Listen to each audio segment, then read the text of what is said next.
객체 지향을 이루는 시스템에 대해서도 배울 필요가 있어요. 안 그러면 책 전반적으로 이해가 안 됩니다.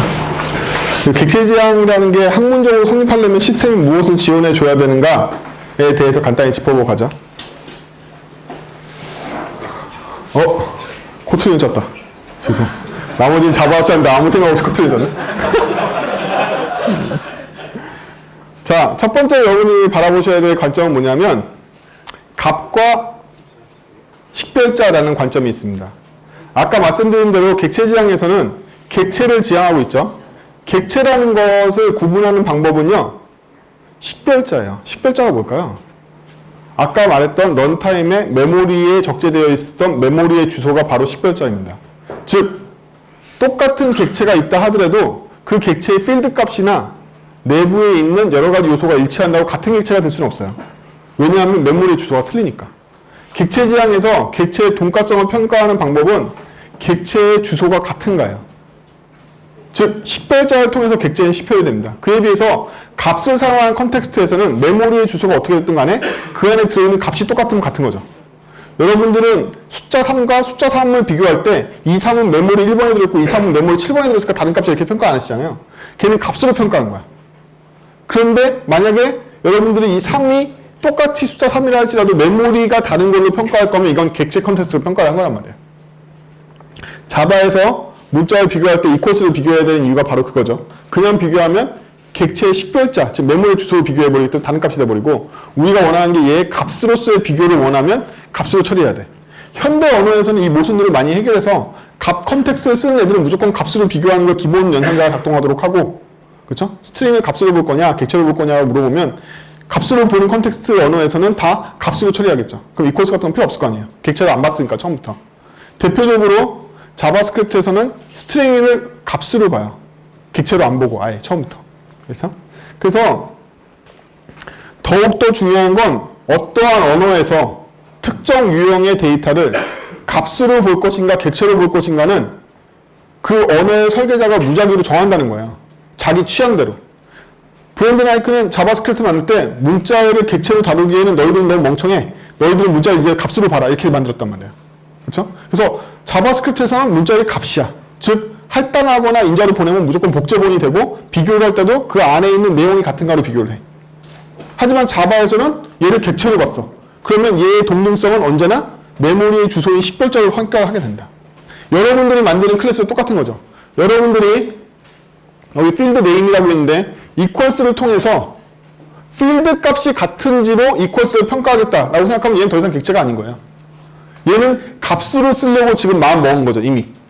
네임셋 값이 같으면 같은 걸 보려고 마음 먹었으니까. 얘는 더 이상 객체가 아니다. 그래서 코드를 만약에 코틀린에서는요 equal 2개가 나오면 값의 비교를 합니다. equals를 호출하게 돼요. 그리고 equal 3개를 호출했을 때만 식별자 비교를 하게 돼요. 혼동을 막기 위해서. 그래서 equal 2개로 하면 true가 나온단 말이에요. equals에서 같은 값으로 평가가 됐으니까. 하지만 3개를 비교하면 false가 되는 거죠. 이게 바로 식별자를 비교한 거고 이게 값으로 비교한 거죠. 내가 객체를 어떤 방향으로 쓸 거냐를 먼저 정해야 돼. 내가 이 객체를 값으로 볼 거냐 아니면 객체로 볼 거냐. 이걸 만약에 객체로 봤다면 무슨 값이 들어있어도 식별자로만 가지고 확인이 될 거야. 얘의 고유성과 다른 점은. 그게 아니라 값으로 봤다면 얘가 무슨 객체든 간에 안에 있는 값이 같은 걸로 평가가 될 거야. 그렇죠? 그러면 이런 것들은 잘못된다라고 지금 제가 얘기한 거네요. 객체 지향에서는 값 지향을 쓰지 않으니까. 객체 지향에서는 객체를 지향하기 때문에 전부 다 아이덴티파이어를 평가하는 게 정상이겠네요. 맞아요. 특정 값을 미리 정해서 갖고 있는 유형이 아니라면 객체 지향이라고 숫자 안 쓰고 문자 안 쓴 거 아니죠. 미리 정해져 있는 값 타입들 외에는 전부 다 객체가 되어야 한다. 여러분들은 전부 다 식별자로 시스템을 만들어 가야 돼요. 값으로 만들어 가면 안 돼. 우리가 객체 간 통신망을 구성해서 서로 협력하는 관계를 만들 때는 식별자를 통해서 걔를 인식하는 거지 값을 통해서 걔를 인식하지 않는다는 거예요. 여러분들이 협력자 객체를 내가 받아왔어. 얘가 누군지 어떻게 알죠? 식별자로 아는 거야. 새로운 애가 세터됐을 때 얘랑 걔랑 값으로 비교해서 같으니까 안 받아들여야지 이렇게 안 한단 말이에요. 식별자를 통해서 얘를 식별한다. 객체 지향에서는 값 지향을 사용하지 않는다. 식별자를 지향해서 식별자 컨텍스트를 통해서 객체의 협력망을 구성한단 말이에요. 굉장히 중요한 거예요. 그럼 이 값 지향을 중심으로 두는 애들은 누구죠? 함수형 시스템들이에요. 함수형 시스템들에서는 값을 지향하고 있습니다. 걔네들은 참조를 지향하지 않아요. 왜? 불변성과 순수 함수를 위해서. 넣으면 똑같이 나오려면 값 지향을 해야 되거든. 그렇습니다. 그래서 이것 쓰면 안 돼요. 그쵸? 기초적인 값들을 미리 정의한 것들은 예외지만 그 외에 밸류 오브젝트를 클래스 대신에 쓴다든지 걔를 값 지향을 만든다는 거 다 금지입니다. 전부 다 10별자로 사용하셔야 돼요. 그 다음에 객체 지향이라고 부르려면 폴리모피즘이 시스템에서 지원돼야지 객체 지향이라고 부를 수 있어요. 실은. 이게 안 되면 객체 지향 방식으로 프로그래밍을 짤 수 있죠. 물론 C도 객체 지향처럼 짜면 돼요. 첫 번째 포인터로 구조체를 넘겨주고 그 구조체를 받는 함수를 짜면 그 클래스랑 똑같은 거니까. 하지만 그 언어가 OOP를 잘 짤 수 있는 시스템을 제공해주는 건 아니다. OOP 시스템을 제공하는 애들은 폴리모피즘을 제공한다. 일명 다형성. 다형성이 뭘까요?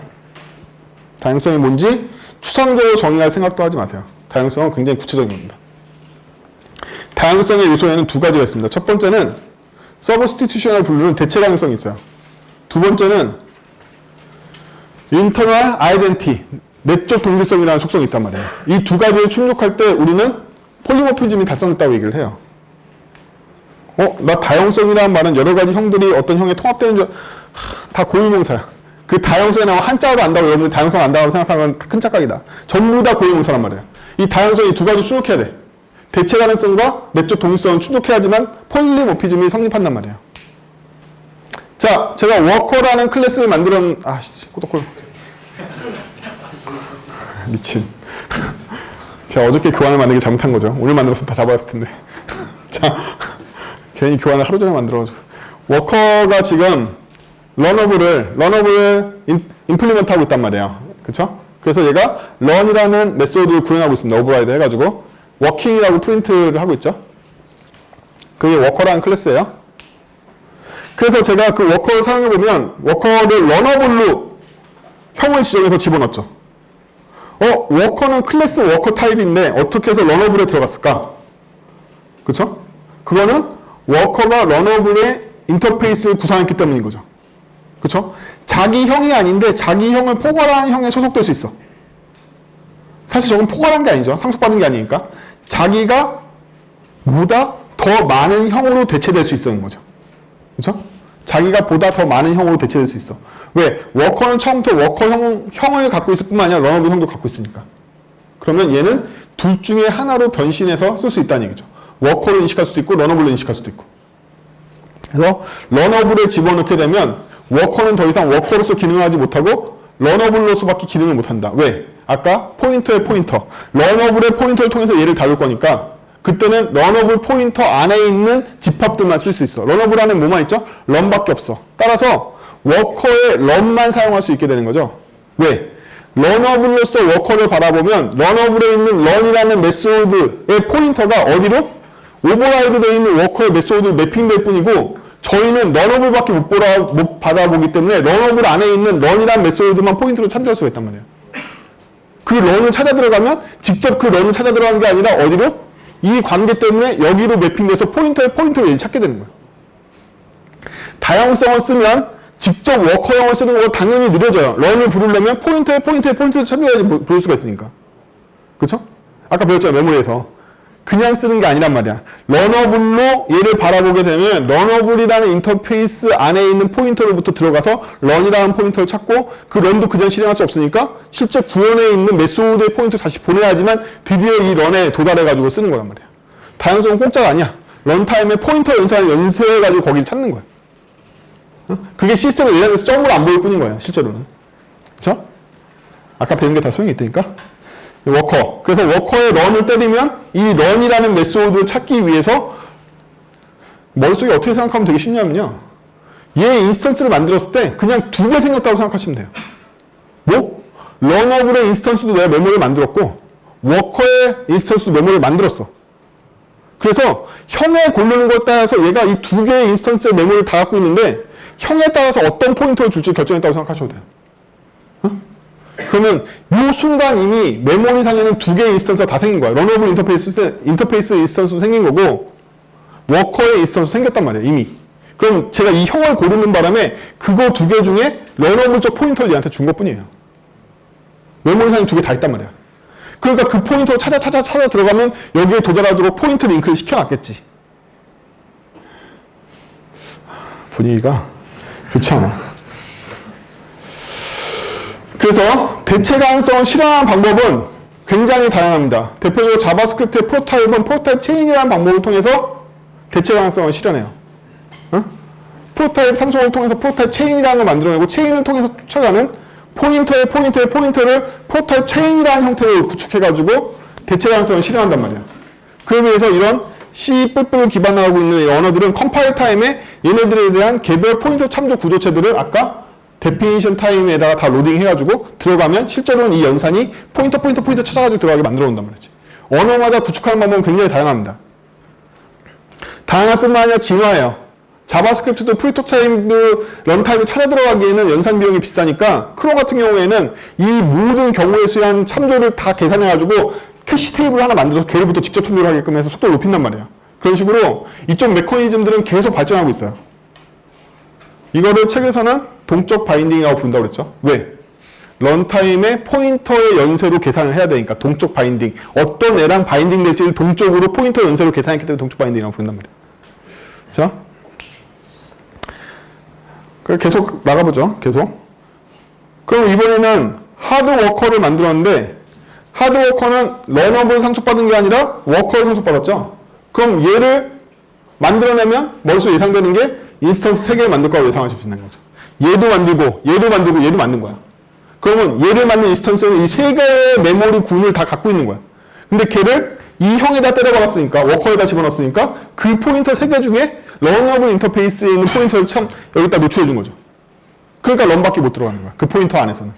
입구가 여러 개가 만들어진다고 생각하면 돼요. 그렇죠? 그래서 얘 런을 때리면 하드 워킹이 된다. 이게 바로 뭐냐면 대체 가능성의 실체인 거예요.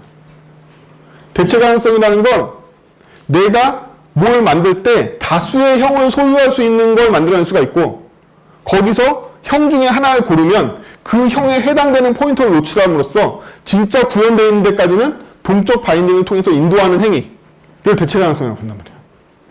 라고 생각해 보신 적이 없겠지만 대체 가능성의 정체가 그거예요. 아까 포인터가 되게 중요하다고 그랬죠? 대체 가능성은 대부분 이해하실 수 있어요. 동적 디스패치만 이해하면 되니까, 동적 바인딩만 이해하면 되니까. 참고로 바인딩은 동적으로 바인딩을 시키는 그 행위를 얘기한 거고, 동적 디스패치는 동적으로 그 행위에 가는 동안에 일어나는 일들을 얘기한 거예요. 얘가 얘를 디스패치하고 얘가 얘를 디스패치하고 가는 행위를 얘기하는 거예요. 둘 다 똑같은 용어로 사용합니다. 근데요, 내적 동질성은 좀 다른 얘기예요. 내적 동질성이라는 건 뭐냐면 제가 여기 프린트라는 메소드를 새로 신설했습니다. 근데 이 프린터를 보면 프린팅을 할 때 런을 통해서 프린팅하고 있죠. 그렇죠? 런을 통해서 프린팅합니다. 별거 아닌 것 같은데. 런은 아까처럼 똑같이 워킹하고 하드워킹으로 돼 있어요. 그러면 제가 하드워커를 워커 타입으로 만들었어요. 이번에는. 하드워커를 워커 타입으로 만들었다. 그러면 이 하드워커를 만드는 순간 하드워커, 워커, 러너블 3개가 만들어졌다고 했잖아요. 얘를 제가 분명히 지금 워커로 가르치고 있죠. 그러면 여기서 혼란함이 일어난다. 워커의 포인터를 통해서 프린트를 내가 호출하고 있는데 그 프린터 안에는 디스의 런을 호출하도록 되어 있어. 그럼 이 런은 내가 워커라는 컨텍스트에 들어와서 호출하는 건데 이 런인 거야? 이 런인 거야? 라는 문제가 생기죠. 이거의 답은 워킹인 거야? 하드워킹인 거야? 어떤 게 정답인 거야, 대체? 어떤 게 정답이라고 생각하세요? 왜죠? 써봐서. 그쵸? 써봐서. 왜냐하면 이게 바로 OOP 시스템에서 서로가 약속한 내적 동질성 규칙입니다. 이걸 지켜야지 OOP라고 보는 거예요. 최초의 생성한 객체의 함수 포인터 전원을 다 유지하겠다. 어떠한 경우가 돼서 또. 그렇기 때문에 내가 이 형을 워커로 본다 하더라도 변형되어 있는 형에 있는 참조를 사용하지 않고 원래 만들어졌던 본질적인 애의 형을 그대로 참조할 거야. 런을. 그래서 이 런은 얘게 아니라 얘를 할 거야. 왜? 탄생이 이걸로부터 일어났기 때문에. 이게 바로 내적 동질성이다. 네가 무슨 형으로 바꿔도 네가 태어난 출생은 바뀌지 않아. 너 원래 천년이니까 잘할 거잖아. 뭐 이런 거잖아. 그쵸? 그거다. 응? 너의 우아함은 사람들이 괴롭혀도 무너지지 않을 거야. 뭐 이런 거죠. 너는 원래 하드워커로 태어났으니까 너의 런은 영혼 깊숙이 하드워커 프린트 런으로 새겨져 있기 때문에 너를 워커로 포장시킨다 하더라도 너의 런을 호출하면 너의 영혼의 런인 이게 호출될 거야. 이런 얘기죠. 이건 규칙인 거죠. 정한 거죠. 객체 지향에서 무조건 내적 동일성을 지켜야 하도록 정한 거야. 왜냐하면 사람에 따라서 이렇게 해석할 수도 있고 이렇게 해석할 수도 있잖아요. 누가 정답인 게 아니라 어떤 사람이 이 런이 나는 워커로서 이미 나를 바라보고 있기 때문에 워커에 있는 런을 호출해야 돼 라고 주장하는 놈이 있는가 하면 나는 원래 하드워커로 태어났으니까 이 런은 내가 워커를 가리키고 있더라도 하드워커의 런을 바라보는 게 맞아 라고 주장하는 놈도 있단 말이에요. 그렇죠? 두 놈 다 주장하는 거야. 어떤 자기가 옳다고. 자기마다 할 말이 있겠지만 이 업계에서는 표준으로서 내적 동일성을 지정했다. 태어날 때 출신지가 더 중요해라고. 출신지가 하드워커이기 때문에 이 런은 하드워커 거야. 네가 설령 워커가 됐다 하더라도. 이 두 가지 원리가 폴리모피즘의 원리입니다. 이 책에서도 다른 용어로 해서 은근슬쩍 중간중간 나와요. 근데 이 객체 지향을 이루는 근간적인 두 가지 원리를 모르면 많은 코드가 이해가 되지 않아요. 이때마다 혼란해지시겠죠. 그렇죠? 내적 동일성에 의하면 얘는 무조건 하드워커야. 바라볼 필요도 없어. 이게 하드워커가 아니면 뭐다? OOP 베이스 시스템을 어기고 있어. 잘못된 놈이야. 잘못 설계된 거지. 그놈이 그냥 그 취향대로 맞는 거죠. 자기 취향대로. 아, 난 이거 아무리 봐도 워킹인 것 같은데? 왜? 코드가 가깝게 있잖아. 응집성이 높은 게 좀, 암튼. 그렇다는 거야. 그 어깨 이단화 되는 거죠. 그렇죠. 그런 언어가 나오면.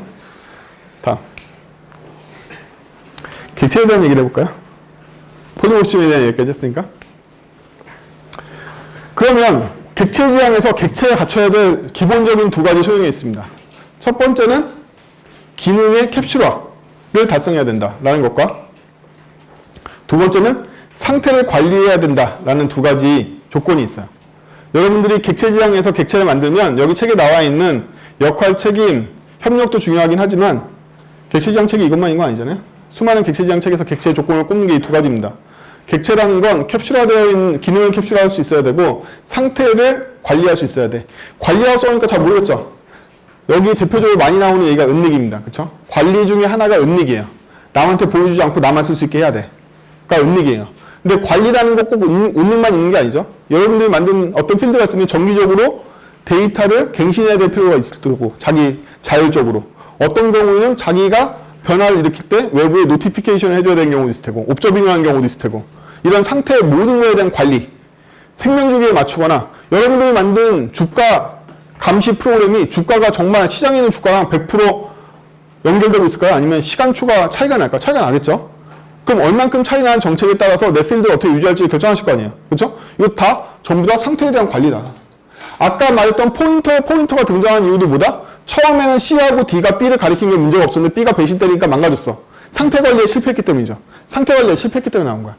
객체 지향이 레퍼런스를 가리키고 식별자를 참작하려고 그러고 식별자만이 구현자를 쓰려고 하는 이유는 포인터를 쓰려고 하는 이유고 더 근본적으로 나가면 상태 관리 때문에 그런 거야. 걔가 그 상태를 보존하게 할 수 있는 방법이 필요했기 때문에. 이거 아까 ATM기 설명했죠? 외부에게 나의 상세한 기능을 노출하지 않고 보다 잘 쓸 수 있게 노출한다. 이 책에서 강조하고 있는 건 변화, 수정, 오류에 대한 권한이나 문제의 여파를 막기 위해서 얘기했는데 아까 제가 첫 번째 여러분들은 뭘 하는 게 최종의 목적이다? 변화에 따라서 프로그램의 수정이나 추가가 격리되길 원하기 때문이다. 즉 우리가 이걸 하는 이유, 궁극적인 이유는 다 격리를 위해서예요. 캡슐화되어 있는 기능만 노출했기 때문에 다양한 나머지 변화율이 격리되고 이 안에서 갇히기 때문에 다른 데 여파가 없게 하려고 이걸 하는 거야. 두 가지가 최종적으로 우리가 오브젝트한테 바라는 부분이죠. 그렇죠? 객체 지향 시스템과 객체가 갖춰야 되는 기본적인 소양은 이렇습니다. 우리의 궁극적인 목표는 당연히 격리다. 사실 지금까지 배웠던 이론 수업 전체를 격리 한 단어만 기억하셔도 돼요. 내가 만든 코드는 미래의 수정이 왔을 때 A, B, C를 만들었는데 A라는 안건이 오면 정말 A만 수정할 수 있고 B, C, D는 격리되어 있나? B라는 안건에 요구사항이 오면 B만 건들면 되고 A, C, D는 안 건드려도 되는 거야? 격리가 돼 있나? 그럼 격리를 어떻게 했는지 안 했는지를 어떻게 구분하면 될까요? 굉장히 쉬운 수단이 있습니다. 여러분들이 어떤 안건을 처리했을 때 다른 녀석이 격리되는지 안 되는지 알아보려면 그 파일을 안 건드렸는지 보시면 돼요. 여러분들이 어떤 것들을 건드렸을 때 다른 파일을 열지 않았어. 격리된 거겠죠. 이 파일만 건드렸으니까. 근데 얘를 수정하려고 F3을 미친듯이 눌러가면서 창이 쭉 땄어. 경리가 안 된 거잖아. 그쵸? 경리가 안 된 거야.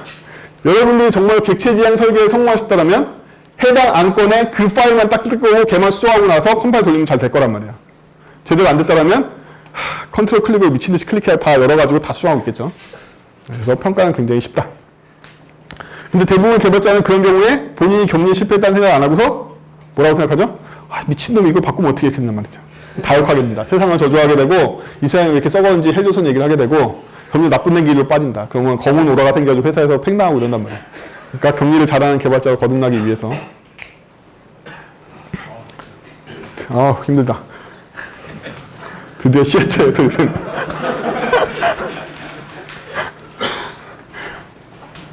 저희 보시면 아시겠지만 제 거는 수업이 끝나면 영상이 보통 수요일 정도 올라옵니다. 그래서 영상 보고 복습하시는 것도 중요하고 교환도 다 올라와요. 교환은 보통 제가 오늘이나 내일 정도 다 올려드리거든요. 그래서 교환까지 안 보셔도 수업 들으신 분은 영상만 쭉 보셔도 되고 듣기만 하셔도 되거든요. 복습하세요. 더 이상 오늘 했던 내용들이 중간에 나오거나 다시 리바이벌 해드린 경우는 없어요. 이거 다 아시고 있다고 가정하고 그 위에다가 이 책 내용의 해석을 쭉쭉쭉 나갈 거니까 이 정도는 다 알지? 뭐 이러면서 나갈 거란 말이에요. 그래서 오늘 맛보기로 시애터를 할 건데 시애터가 책에 있는 예제는 굉장히 허술하게 여러분들한테 절차 지향에서부터 객체 지향으로 가는 과정을 설명하기 위해서 만들었기 때문에 책 뒤에 나오는 예제처럼 정교한 역할 모델이 지정되어 있지 않아요.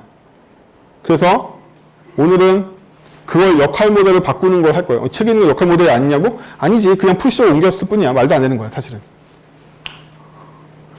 책에 나와 있는 표 그대로입니다. 그렇죠? 이런 표 보셨을 거예요. 이 표를 보시면요. 상호 간의 의존성을 나타내고 있는데요. 극장이라는 애가 셀러와 이 오디언스를 알고 있죠. 둘 다 알고 있습니다. 이 화살표를 보면 알 수 있죠. 시애터라는 애가 셀러와 오디언스를 알고 있어요. 그리고 셀러라는 애는 오피스를 알고 있습니다. 그리고 오디언스는 백을 알고 있고 백이 인비테이션을 알고 있고 또한 이 오피스가 티켓을 알고 있고 백도 티켓을 알고 있죠. 백이 두 개를 담아야 되기 때문에 두 개를 알고 있는 거겠죠. 그렇죠? 티켓 오피스는 당연히 티켓을 알아야지 셀러한테 줄 수 있으니까 관계를 맺고 있는 거고. 이게 괜찮아 보이지만 책의 2장 뒷부분을 보시면 이 빨간 부분의 동네가 다 엉망이 되죠. 첫 번째로 이건 왜 엉망이죠? 시어터가 엔터라는 메소드를 구현하기 위해서 본인이 갖고 있는 셀러에게 오디언스를 패스하죠. 코드를 보면 그래요. 아니 그러면 시어터는 뭐 하는 애지?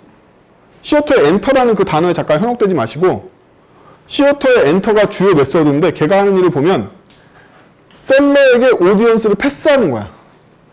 셀러에게 오디언스를 패스해. 아니 얘는 중매적인가? 얘가 그저 오디언스를 패스하기 위해서 셀러를 알아야 된다는 거야? 그러니까 극장인 셀러를 아는 게 말이 되나? 아니 그럼 티켓 오피스는 몰라도 되나? 셀러만 알고 있는 비밀기지에서 표를 조사해 오는 건가? 뭐 이런 생각 안 드세요? 뿐만 아니라 이 동네도 문제죠. 이 동네도 문제라서 셀러가 티켓 오피스를 알고 오디언스를 아는 관계에 중매제니처럼 역할을 하기 때문에 책에서는 오디언스와 티켓 오피스를 맺어주려다가 이러면 더 연관성이 생겨서 힘들어 뭐 이런 얘기가 나온단 말이야. 그쵸? 왜 그런 문제들이 생기느냐? 그건 책에 나와 있는 설계의 균형이 아니라 설계를 잘못했기 때문이에요. 응? 그럼 이 책의 첫 번째 2장은 설계가 잘못됐는데 왜 나와 있냐? 절차 지향에서부터 객체 간 역할 협력 모델을 바꿔주는 과정을 보여주기 위해서 디자인되어 있어서 그래요. 그쵸? 이걸 바꿔보자. 이렇게. 상식적으로 생각을 해볼게요. 극장이 있어요. 그러면 극장에서 티켓 오피스를 알고 있지 않을까요? 아니 이 극장이 표 파는 데를 모른단 말이야? 알 거 아니에요. 그쵸? 적어도. 그러니까 객체 지향에서 의인화라는 건 무생물을 의인화하는 게 아니라 실제로 일어날 역할들을 생각해보라는 얘기예요. 시어터는 당연히 티켓을 알고 있겠죠? 본인이 발급했으니까. 그러면 티켓 오피스와 티켓과 극장에 대한 생각을 해봅시다. 극장이 발급한 티켓을 티켓 오피스한테 맡기는 거 아닐까요? 그렇잖아요. 티켓 오피스는 티켓을 쌓아놓고 셀러들한테 티켓을 줘가지고 팔게시키는 데인 거고 그 극장의 원천은 표의 원천은 극장이 만들었을 테고 당연하게도 뿐만 아니라 인비테이션은 누가 만들었을까요? 뭐 당연히 그 사람이 만들었겠지.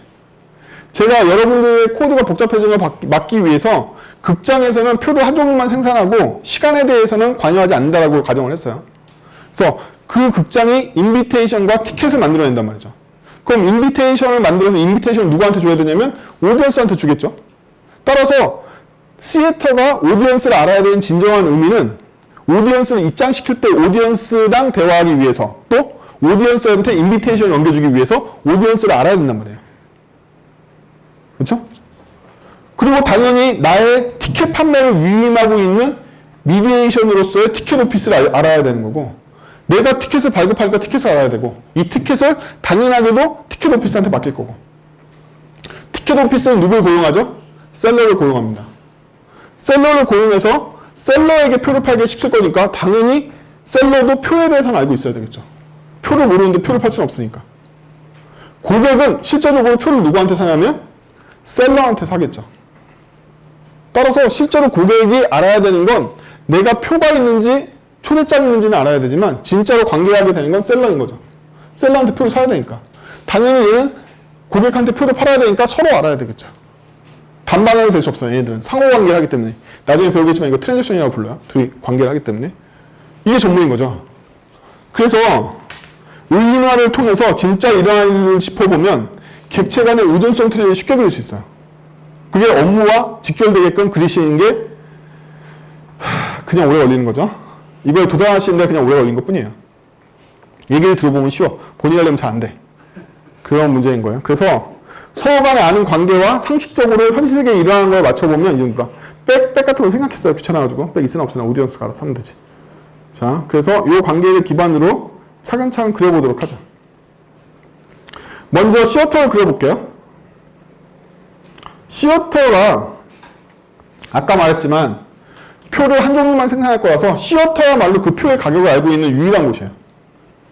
얘가 앞으로 이 가격을 갖고 있는 표를 발급할 거기 때문에 시어터야말로 이 fee를 알고 있는 유일한 녀석이란 말이에요. 누가 그 극장표의 가격을 지정했어요? 극장이 지정했을 거 아니에요. 지금 여기에 가정은 뭐냐면 극장이 단 하나의 연극만 계속 상영할 거고 그 연극 외에는 안 할 거고 모든 표현은 시간이 없고 뭐 이런 것들을 가정하고 있는 거죠. 어쨌든 그 극장에서 상영하고 있는 티켓의 가격을 알고 있는 책정한 녀석은 유일하게 시어터밖에 없는 거죠. 그렇죠? 그래서 시어터만이 겟피에 대한 가격을 알려줄 수도 있고 이 가격이 뭔지를 파이널로 확정 지을 수 있다는 거죠. 그래서 제가 일부 파이널을 했어요. 지금 한 종류밖에 상영 안 한다고 했으니까. 그래서 이 극장은 이 요금으로 티켓을 발급할 거야 라는 거죠. 자, 이제 극장은 다수의 티켓 오피스와 거래를 합니다. 극장 안에 무슨 티켓 오피스가 이렇게 많아. 아니 인터파크에도 팔고 SC에도 팔고 다 팔아야 될 거 아니야. 티켓 오피스 많을 거 아니야. 그쵸? 티켓 오피스가 여러분들 머릿속에도 이미 하나가 아니잖아요. 온라인에도 많고 오프라인도 많고 대행업체도 많고. 그러면 저는 다수의 티켓 오피스를 소용할 수 있겠죠? 다수의 티켓 오피스를 수용할 수 있습니다. 근데 이 티켓 오피스가 표를 받아오는 방법은 뭘까요? 극장이 주는 수밖에 없어요. 극장이 특정 티켓 오피스한테 원하는 수량만큼 주는 수밖에 없단 말이에요. 이때 발급이 일어나겠죠. 극장에서. 그래서 첫 번째로 받아온 티켓 오피스가 내가 알고 있는 티켓 오피스, 셋 티켓 오피스한 이 오피시스에 있는 녀석인지를 확인하고 내가 거래하고 있는 티켓 오피스라면 얘한테 발급을 해줘야지 해서 넘버 까가지고 개수만큼 티켓 만들어가지고 티켓 오피스한테 애드 티켓 해준 거죠. 그럼 이 티켓의 가장 중요한 시별자는 뭐냐면 어떤 극장이 발행했냐는 거예요. 티켓이 정말 독립적이라면 여러분들 그 티켓 끊으면 그 티켓이 어떤 극장에서 무슨 영화 상영하는지 모른단 말이에요. 말이 안 되죠. 그렇죠? 그냥 아무것도 없는 티켓이라는 건 말이 안 되는 거잖아요. 그럼 이 티켓이 다른 극장의 티켓이 아닌 이유는 이 극장의 티켓이기 때문이잖아. 당연하게도 이 극장이 원래 여기 상영 시간도 있고 영화 편수도 있고 이래야 되겠지만 중요한 건 다 생각했으니까 이 극장의 표라는 건 굉장히 중요하단 말이에요. 내가 누구만이 이 극장만이 자기가 발급한 표를 만들 수 있단 말이에요. 극장 말고 누가 만들 수 있겠어? 그렇죠? 이 극장이 발급한 표를 자기가 거래하는 오피스에다 꽂아둔 거죠. 장수만큼. 야, 너한테 내가 300장 줄 테니까 네가 300장 팔아와 이거죠. 너한테 200장 줄 테니까 네가 팔아와. 그래서 티켓 오피스와 시애터 간의 관계가 정립이 됐죠. 이제 우리는 수많은 티켓 오피스를 거느릴 수 있게 됐어요. 온라인에도 다 팔고 오프라인도 팔고 식당에도 뿌리고 막 이러면 되는 거죠. 고객하고도 아까 관계 있었잖아요. 고객에게 인비테이션을 준다는 얘기는 뭐냐면 누가 준 거죠? 극장이 특정 귀빈한테 인비테이션을 준 거잖아요. 그쵸? 초대권을. 따라서 오디언스를 받아들여서 오디언스한테 줘야 돼. 오디언스한테 줘야 되니까 오디언스는 받아들일 메시지를 준비해줘야지만 제가 걔한테 줄 수 있단 말이죠. 만약에 오디언스가 주소도 없어. 나랑 만나지도 않아. 전화번호도 없어. 어떻게 오디언스한테 뭘 줄 건데 오디언스가 받아주는 서비스를 갖고 있어야지만 극장이 오디언스한테 줄 수 있단 말이죠. 누가 누구한테 뭘 하는지를 항상 유의 깊게 생각해야 돼요.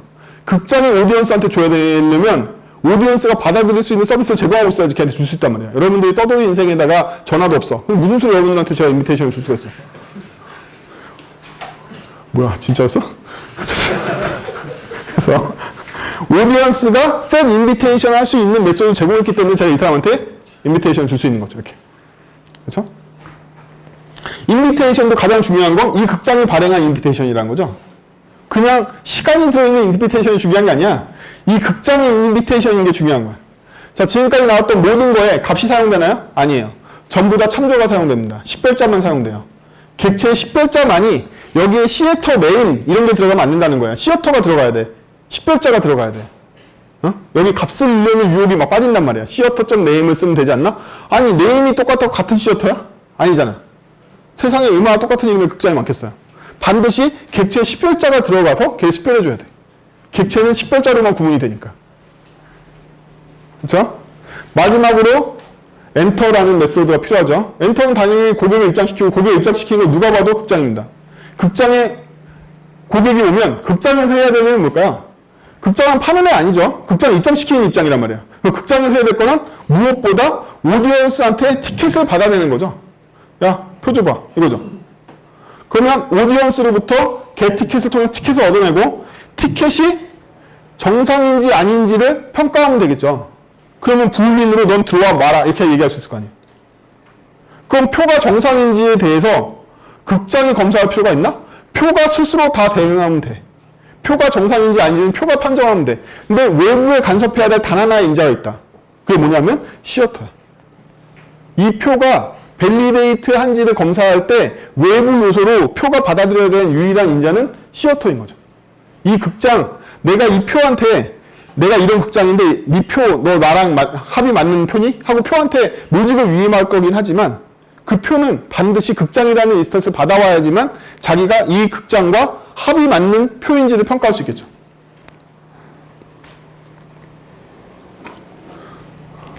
제일 어려운 시어터를 건넜으니까 이제 나머지는 다 쉬워요. 거짓말이야. 자, 이제 시어터가 알고 있는 3인방 중에 티켓으로 먼저 가봅시다. 저희 그림 보면 시어터가 기본적으로 3개 알고 있죠. 인비테이션, 티켓 오피스 알고 있는데 그 중에 티켓을 먼저 보죠. 티켓은 생성할 때부터 시어터를 알고 있습니다. 그쵸? 이 극장에서 발행한 표라는 걸 알고 있어요. 따라서 파이널로 시어터를 잡아둡니다. 절대 불변하도록. 그리고 얘는 표니까 표를 갖고 있는 사람이 표 안에 시어터에 대한 정보를 알고 있지는 않을 거 아니에요. 그럼 이 표만이 보고서 필을 알아내려면 이 필은 사실은 표 안에 있는 속성이 아니라 시어터가 겟필을 한 걸 얘가 중개해 줄 뿐인 거죠. 그쵸? 여기에서도 무슨 원리가 쓰였다? 포인터를 사용하고 있죠. 응? 따라서 중간에 제가 지금 불변값으로 해놨지만 시어터의 값을 바꿔도 이 겟필은 정상적으로 작동할 거란 말이야. 제가 만약에 이 순간에 본인의 필드에다 필을 잡았으면 시어터.필 해가지고 잡았으면 나중에 시어터의 필을 바꿨을 때 여기 반영이 안 된다는 거죠. 그쵸? 값의 변화가 반영되려면 참조를 통해서만 얻어와야 돼, 반드시. 그래야지 얘 업데이트가 그대로 런타임에 반영될 수가 있어. 만약에 제가 이때 이 시점에 겟필해가지고 값을 잡아놨으면 그 이후에 일어나는 시점에서는 시어터의 프라이스가 변해도 여기 반영될 수 없게 된단 말이야. 이게 계속 말하지만 오늘 배운 것 중에 시스템 원리상 되게 중요한 건 포인터인 거야. 여러분들 설계하실 때 포인터를 설계해서 이 비용을 치르는 대신에 항상 얘의 변화가 곧장 라이브에 반영될 수 있게 해주는 원리를 갖게 되는 거야. 그렇죠? 표의 가장 기본적인 기능이 요금을 봤어요. 근데 표의 꽃은 밸리데이션이죠. 밸리데이션이 시어터를 받았을 때 어떻게 밸리데이션 하는지 볼까요? 먼저 엔터드라는 숨겨져 있는 속성이 있어요. 그렇죠? 이 속성은 처음에 펄스야. 이 표를 아직 사용하지 않은 거죠. 표에 도장이 아직 안 찍힌 거죠. 표가 만약에 사용됐으면 넌 이미 나가리잖아. 이렇게 된 거죠. 그쵸? 야, 이거 쓴 표 왜 나한테 줘? 이건 밸리데이트에 어긋나. 이게 바로 maintain of state인 거야. 자기 상태를 자기가 관리하는 거죠. 이 안에서는 이 is entered라는 상태가 플래그로서 토글되지만 바깥에는 아예 모르는 거죠. 이 상태는 자기만 관리하는 거니까. 그래서 이 상태를 통해서 표가 활성 상태인지 이미 써버린 건지 알 수가 있고, 두 번째는 시어터가 받아온 시어터가 내가 알고 있는 시어터랑 달라. 이래도 아웃이죠. 그렇죠? 이래도 아웃이야. 마지막으로 자기 자신이 MT인 경우는 꽝이야. 이 MT가 뭐냐면 여기 잡혀 있어요. 꼭대기에. 자, 이 키, 이펙티브 자바를 다 읽고 오셨을 테니까. 아닌가? 널 객체 패턴이라는 게 있죠. 널을 사용할 거면 널을 대체하는 객체나 값을 대체로 사용하는 거죠. 그렇죠? 그래서 저희는 티켓이 잘못되거나 티켓에 널을 쓸 걸 대신해서 티켓 MT라는 걸 미리 만들어 놨어요. 확정값을 파이널로. 그렇죠? 이제 우리는 티켓을 널이거나 티켓이 잘못됐다라는 표현을 쓸 때 티켓을 MT라는 인스턴스로 대체했을 거란 말이에요. 그래서 내 자신이 MT야. 이러면 이 표는 나가리인 표인 거잖아. 처음부터. 널 대신에 쓰고 있는 값이 자기 자신이니까. 이거 전부 다 어디서 왔다? 객체를 값으로 식별하지 않고 식별자로 식별하는 데서 오는 파워란 말이야. 객체지향은 반드시 식별자로 식별해야 돼. 응? 값으로 식별하면 안 돼. 여기 등장하는 모든 애들은 다 식별자로 식별된단 말이야. 그렇죠? 이걸 통해서 내 자신이 MT인 경우에는 이건 잘못된 표야라고 당당하게 얘기할 수 있는 거죠. 그래서 이 경우에는 펄스가 리턴된다. 밸리드에서 펄스가 리턴되는 거죠.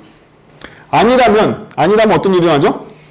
is entered를 true로 토글해서 이제 쓴 표야 하고 도장을 찍고 그 다음에 true가 리턴되겠죠. 이게 바로 표가 신성한 표인지 아닌지를 보여주면서 동시에 사용된 표로 처리해버리는 거죠. 따라서 고객이 표를 제시하면 그 표는 이미 사용된 걸 꽝 찍히고 트루 펄스가 나간단 말이에요. 그렇죠? 인비테이션 볼까요? 인비테이션은요 별거 없는데 인비테이션도 만들어질 때 시어터를 확정 지으면 되겠죠. 이 인비테이션이 어떤 극장에서 발급한 인비테이션인지 알아야 되니까 마찬가지로 인비테이션도 있다 없다 판정할 때 너를 사용하고 싶지 않다면 MT를 미리 만들어 놓는 게 좋겠죠. 이펙티브 잡아. 자 이거 자 다음 타자 두 개를 했으니까 티켓 오피스. 여러분 시간 약간 오버할 수도 있어요. 제가 이게 이 주제로 교환을 오늘 처음 만들었잖아요. 그래서 약간 10분, 20분 오차가 있을 수 있으니까. 자, 이 티켓 오피스를 보면, 티켓 오피스는요, 의외로 화살표가 시어터를 모르게 돼 있죠. 시어터만 짝사랑하고 있는 거지, 티켓 오피스는 시어터에 별로 관심이 없어요. 그쵸? 시어터는 따라서 수동적으로 티켓 오피스한테 뭔가 하고 싶으면 티켓 오피스가 그거에 상응해서 받아줄 수 있는 메소드를 노출해줘야지만 걔를 이용할 수 있는 거지, 이 화살표의 의미가 사실은 반대라는 거예요. 시어터 쪽이 쟤를 알고 제가 얘를 모르니까 제가 되게 거만하게 굴 것 같지만 거꾸로 화살표가 가리키는 티켓 오피스 쪽이 서비스를 제공해주고 있지 않으면 시어터 쪽에서는 쟤한테 뭘 할 수가 없는 거죠.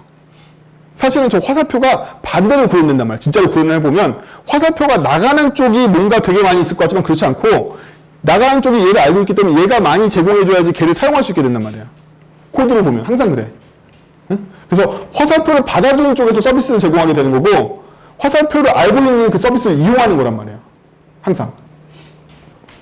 자, 쉬운 거부터 에디 티켓은 아까 어디서 사용했죠? 시어터가 특정 시어터 티켓 오피스한테 표 넣어줄 때 이거 사용하는 거죠.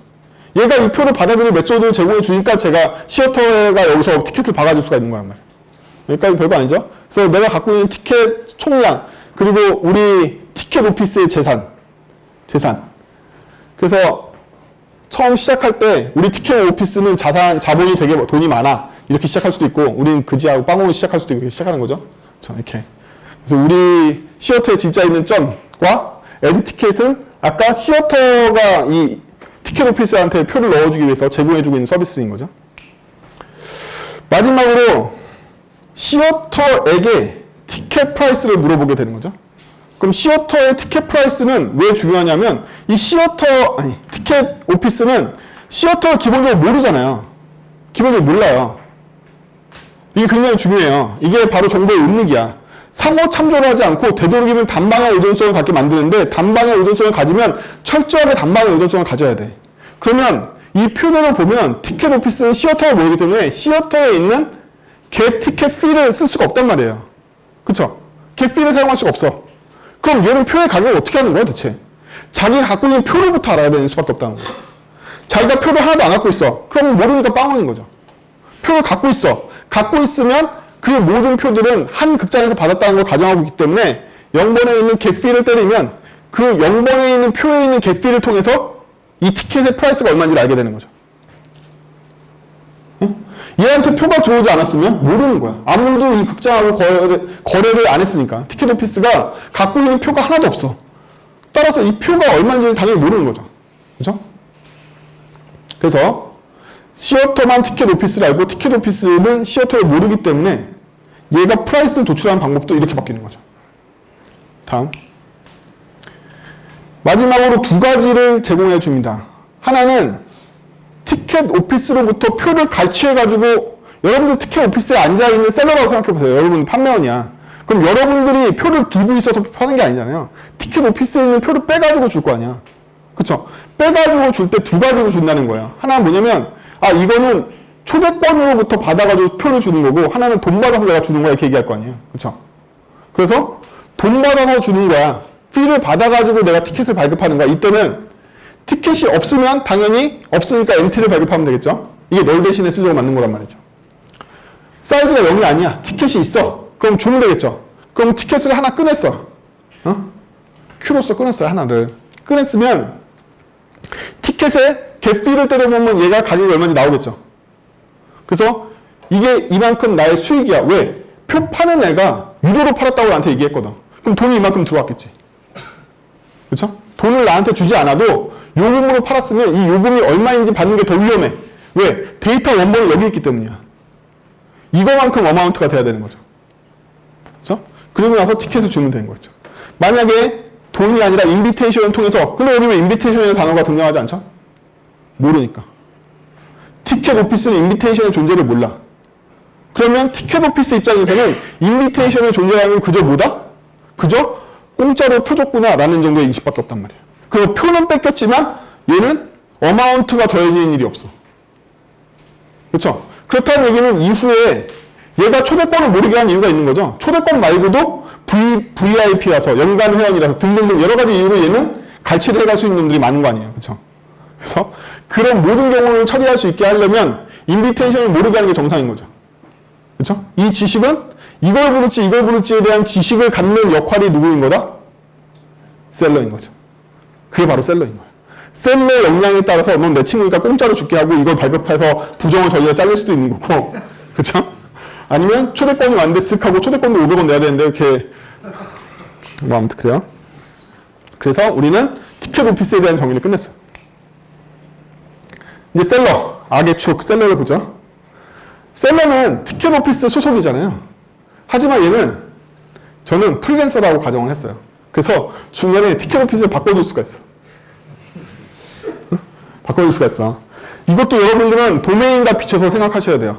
우리 티켓 오피스의 직원은 종신고용이다. 죽기 전에 못 떠난다. 조폭이야. 그러면 당연히 생성자에서 받아도 되겠죠. 정말 신중하게 생각해보라는 거야. 그걸 신중하게 생각하지 않고 생성자에서 받으면 어떤 일이 일어난다? 그러면 도메인과 맞지 않아서 다 깨지는 문제가 일어난다. 그럼 편법적인 코드가 계속 들어가게 된단 말이야. 신중하게 생각해야 돼. 이게 세터인지 생성자에서 받을 건지는 굉장히 신중하게 생각해야 된다. 근데 현실적인 감안을 하건대 표 파는 직원이 거기에 종신고용을 당할 리가 없잖아. 그쵸? 다 알바잖아. 그러니까 이렇게 될 거라고 보고 있는 거예요.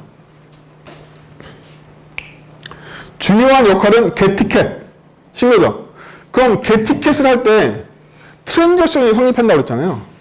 오디언스와 거래를 한단 말이에요. 그쵸? 그러면 이때 우리는 되게 중요한 관점을 가져야 돼요.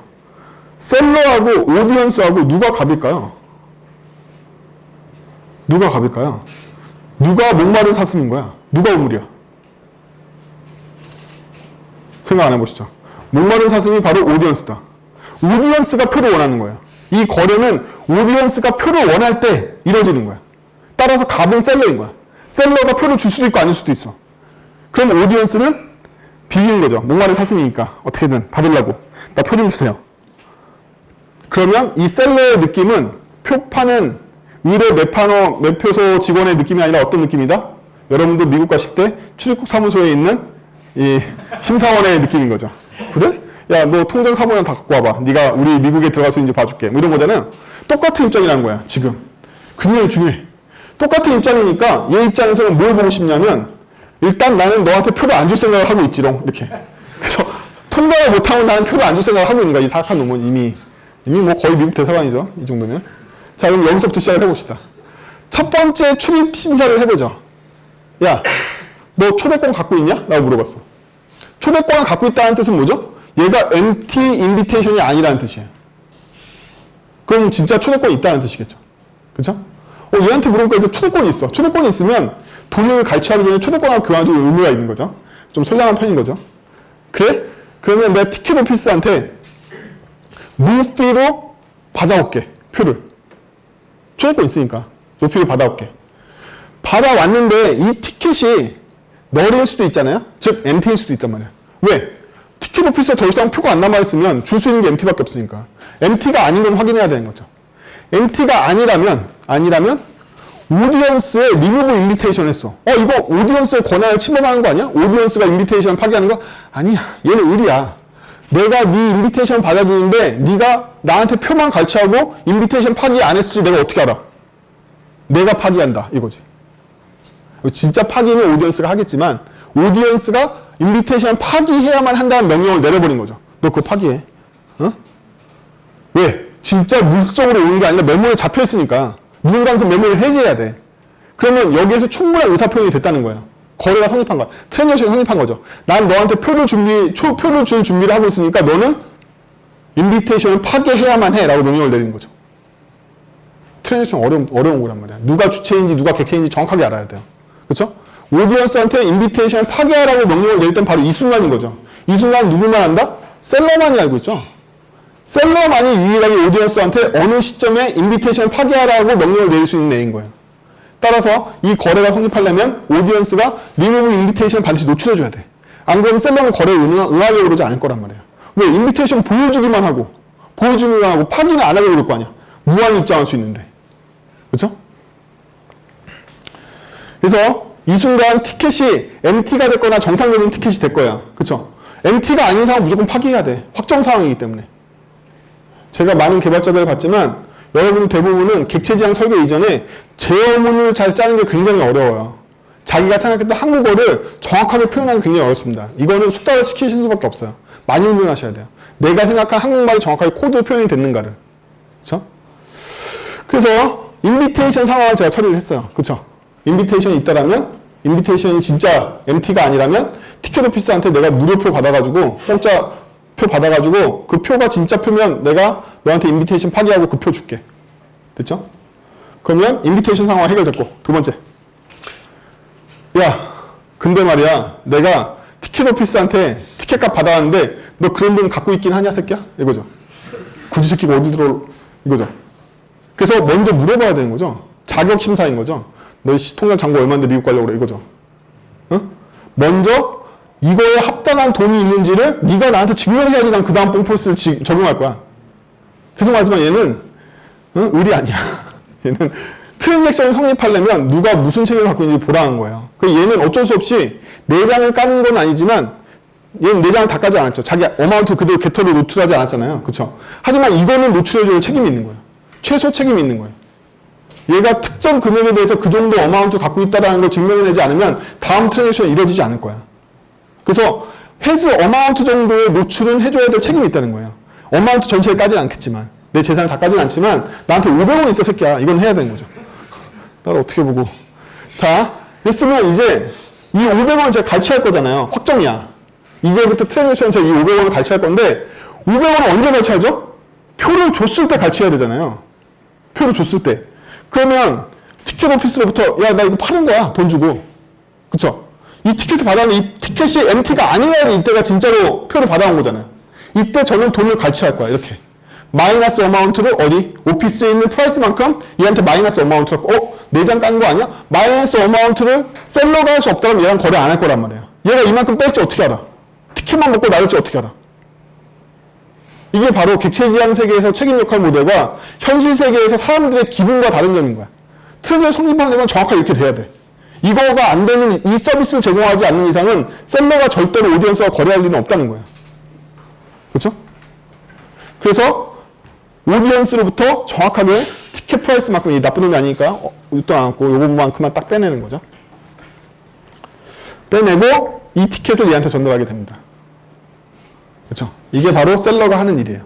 셀러의 주 업무는 겟티켓에 대한 비즈니스 로직을 갖고 있는 거죠.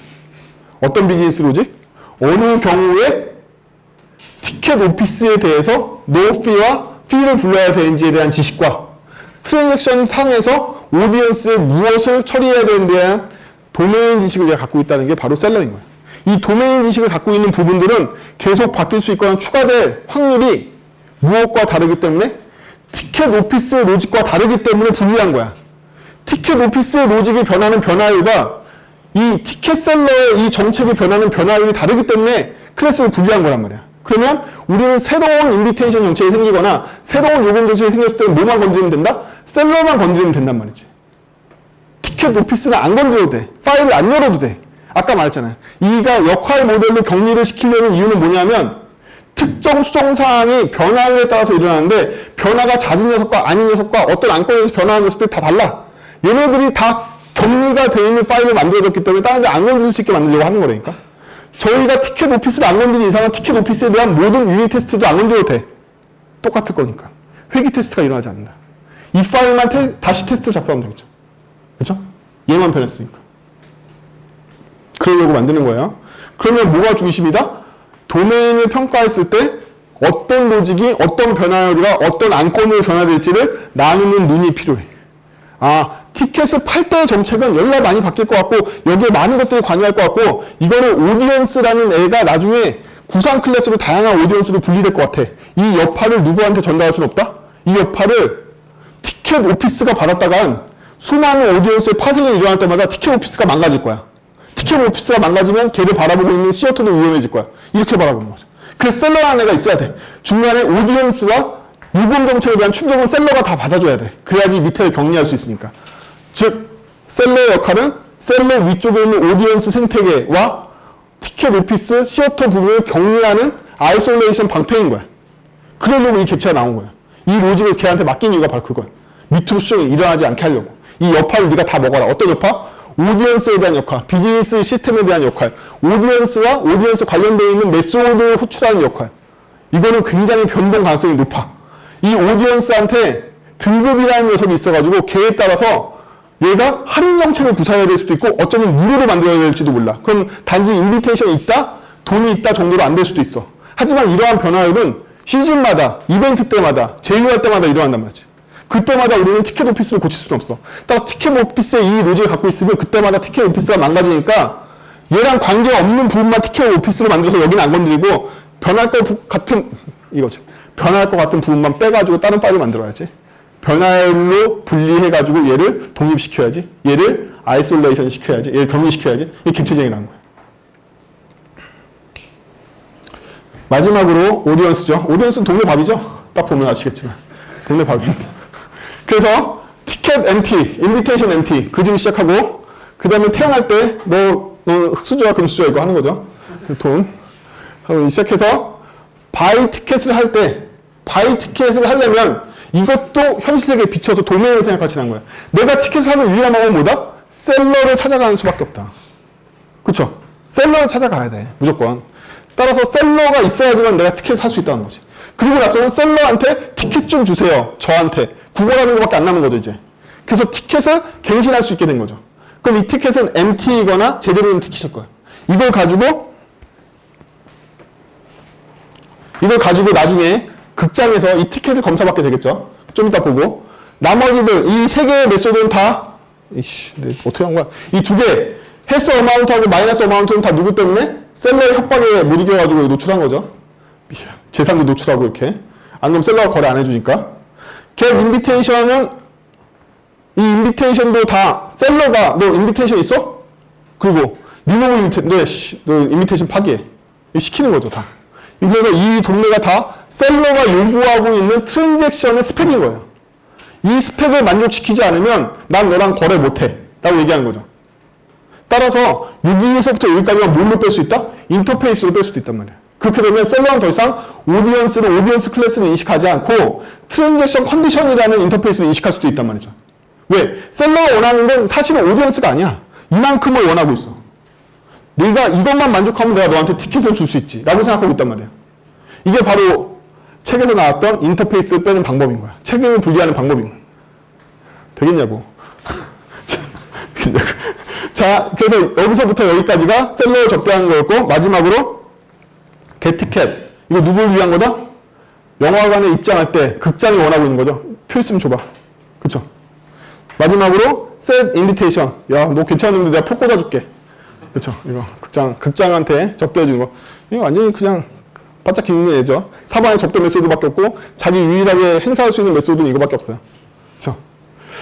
그래서 이때 제가 여러분들한테 혼동을 드리기 싫어서 패키지 가시성을 다 퍼블릭을 했는데 얘는 다 인터널인 거죠. 내부에서 통신하기 위한 용인 거고 사실은 퍼블릭은 얘밖에 없는 거죠. 이것도 다 내부용이잖아요. 시어터한테 필요한 거였고 셀러한테 필요한 거였으니까 얘는 다 인터널이란 말이에요. 싹 다 인터널. 내부에 있는 패키지끼리만 필요한 거고 얘가 진짜로 바깥에 노출되는 건 바이티켓밖에 없다. 다른 애는 다 인터널과 퍼블릭으로 구분해서 생각해 볼 수 있단 말이에요. 굉장히 다 나왔네. 자, 만듭시다. 시어터를 만들어서 표값을 100원으로 정했고 오디언스 1번은 흑수저, 오디언스 2번은 50원 이렇게 다 흑수저지만 두 명 만들었고 그 다음에 티켓 오피스를 만들었죠. 티켓 오피스는 시어터를 몰라고 했으니까 티켓 오피스 자본금 바운을 만들었어요. 다음 셀러 하나 만들었죠. 셀러 자유의지를 갖고 있는 프리랜서라고 말했죠. 그러니까 그냥 태어나요. 다음 시어터가 자기가 거래할 티켓 오피스하고 계약을 맺었습니다. 그쵸? 티켓 오피스를 해서 이 티켓 오피스하고 지금 계약을 맺은 거죠. 그리고 계약을 맺었으니까 이 티켓 오피스에게 시어터가 티켓을 10장 지급합니다. 맞죠? 네. 다음, 시어터는 오디언스 1이 빵원의 자본을 갖고 있는 그지 새끼를 불쌍해가지고 인비테이션을 주기로 했어요. 그쵸? 이렇게 한 거죠. 그래서 시어터는 오디언스 1에게는 인비테이션을 하사하셨습니다. 다음, 셀러는 배고파서 이 티켓 오피스하고 계약을 했어요. 그래서 이제부터 나는 오늘부터 백수가 아니라 티켓 오피스에 표 파는 사람이 되었다. 이렇게 된 거죠. 그래서 이제서야 셀러가 티켓 오피스하고 계약을 했어요. 다음, 오디언스 1이 이 셀러에게 표를 사러 갔어요. 오디언스 2도 이 셀러한테 표를 사러 갔어요. 그렇죠? 그 다음은 어떻게 됐을까요? 첫 번째 시어터의 엔터에서 오디언스 1은 인비테이션을 표로 바꾸는데 성공했으니까 들어갔을 테고 그쵸? 표값이 100원인데 돈이 50원밖에 없었던 오디언스 2는 인비테이션도 없으니까 통과하는데 실패했겠죠. 그쵸? 그래서 트루포스가 나오게 될 거예요.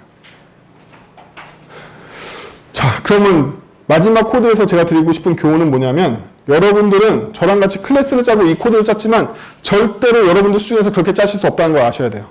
여러분들이 이걸 짜는 유일한 방법은 이 코드를 먼저 짜시고 이 코드에 맞는 클래스를 만드시는 것밖에 안 돼요. 그래서 이 책에서는 다양한 책임을 먼저 부여해서 이 책임을 수행할 역할들을 찾아보라고 그러는데 실제로는 그렇게 짜시는 거는 여기 저자 조용호 씨만 되는 거고 여러분들 힘듭니다. 진짜로는. 힘들기 때문에 내 도메인에 맞는 시나리오를 먼저 짜세요. 이 시나리오에 맞는 클래스를 짜시는 게 훨씬 더 빠르고 훨씬 더 나아요. 객체 지향이라는 건 객체를 지향하는 거지 클래스를 지향하는 게 아니에요. 우리가 클래스부터 짰으니까 이 클래스를 보고 이걸로 만들어진 객체들은 이런 식으로 작동하겠지라고 계속 상상하면서 클래스를 만들었을 거 아니에요. 지금까지. 그렇죠? 여러분들은 머리가 나쁘단 말이에요. 우리 모두 머리가 나빠. 상상 속에 수많은 클래스를 만들면서 그 클래스의 인스턴스들이 잘 상호작용할 거라고 생각하시는 게 무리란 말이에요. 무리다. 머리 나쁘다는 게 비하하는 게 아니라 진짜 머리가 나쁘다고 사람은 컴퓨터에 비해서 기억할 수가 없으니까. 그러면 우리가 유일하게 구체화해서 생각할 수 있는 방법은 뭐냐면 진짜로 그런 클래스가 존재한다면 그 클래스가 어떻게 사용되는 식으로 객체들이 어떤 식으로 협력을 하지를 보고서 클래스를 만드는 편이 훨씬 더 낫단 말이에요. 이걸 보고서 클래스를 만들 수가 있으니까. 이건 다이어그램이 가르쳐주는 것도 아니고 클래스의 코드가 가르쳐주는 것도 아니야. 얘만이 진짜로 그 클래스의 의미를 알게 된다. 그래서 그럼 이거 누가 짜주는 건데 여러분들이 안 짜도 돼요. 맞잖아. 좋은 회사 다니시면 팀에 캔트백 같은 사람 한 명씩 있다. 그 사람 짜주면 된단 말이지. 이걸 짜는 게 훨씬 더 중요해. 그럼 내가 뭔가 이룩하고 싶은 게 있다면 이거부터 짜시는 게 훨씬 더 나아요. 그러면 2번은 내가 짜고 딱 보기에도 셀러는 되게 빡셀 것 같은데 셀러는 그러면 이 잘하는 애가 짜주겠지. 이것만 있으면. 잘하는 사람은 어차피 여러분도 근데 심지어 지금 되잖아요. 이 코드를 보니까 아까 클래스도 연상이 되는데 훈련하면 이걸 보고 클래스 짤 수 있게 되겠죠. 그렇죠? 여러분 TDD가 뭐 의미하는 것 같아요? TDD가 설계에 반영되려면 여러분들이 테스트 코드로부터 설계를 반영하려면 그 테스트 코드가 실제 설계를 반영해 있는 이 클라이언트 코드와 닮아 있어야지만 테스트 코드를 개선해가면서 설계에 반영할 수 있단 말이야. 근데 그게 되는 건 캔트백밖에 없단 말이지. 그러니까 테스트 주도 개발로 설계를 개선하는 건 굉장히 어려운 일이에요. 그거보다 오히려 제가 권장하는 건 여러분들이 이 클래스를 다 완성했다고 생각하시면 그 클래스가 어떻게 사용되는지를 먼저 짜보는 게 훨씬 더 나아요. 상상 속의 클래스를 막 짜봤자 어떻게 사용될지도 모른다. 그렇죠? 그래서 제가 거꾸로 설명했지만 오히려 하실 때는 여기서부터 거꾸로 올라가는 게 낫다. 20분이 지났네요. 우리 여기까지 하고 재밌었는지 모르겠는데 다음 주에 뵙겠습니다. 수고하셨습니다.